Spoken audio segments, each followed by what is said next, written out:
Parliament ప్రాంగణంలోని library హాల్లో NDA పక్ష ఎంపీల భేటీ జరిగింది.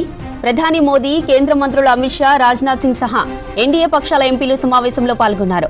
లోక్సభలో ఎస్ఐఆర్, ఎన్నికల సంస్కరణలపై చర్చ జరగనుండటంతో సభను అనుసరించాల్సిన వ్యూహాలపై భేటీలో చర్చించారు. విపక్షాలకు ధీటుగా ఎదుర్కొనేలా ఎంపీలు సిద్ధంగా ఉండాలని ప్రధాని దిశానిర్దేశం చేశారు. అటు బీహార్లో ఎన్డీఏ ఘన విజయం సందర్భంగా ప్రధాని మోదీని ఎంపీలు ఘనంగా సన్మానించారు.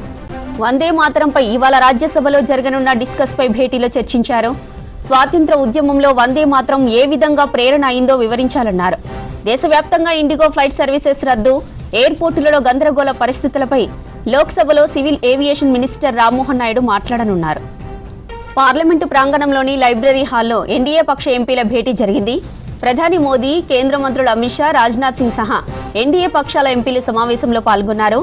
లోక్సభలో ఎస్ఐఆర్, ఎన్నికల సంస్కరణలపై చర్చ జరగనుండటంతో సభను అనుసరించాల్సిన వ్యూహాలపై భేటీలో చర్చించారు. విపక్షాలను ధీటుగా ఎదుర్కొనేలా ఎంపీలు సిద్ధంగా ఉండాలని ప్రధాని దిశానిర్దేశం చేశారు. అటు బీహార్లో ఎన్డీఏ ఘన విజయం సందర్భంగా ప్రధాని మోదీని ఎంపీలు ఘనంగా సన్మానించారు. వందే మాతరంపై ఇవాళ రాజ్యసభలో జరగనున్న డిస్కస్ పై భేటీలో చర్చించారు. స్వాతంత్ర ఉద్యమంలో వందే మాతరం ఏ విధంగా ప్రేరణ అయిందో వివరించాలన్నారు.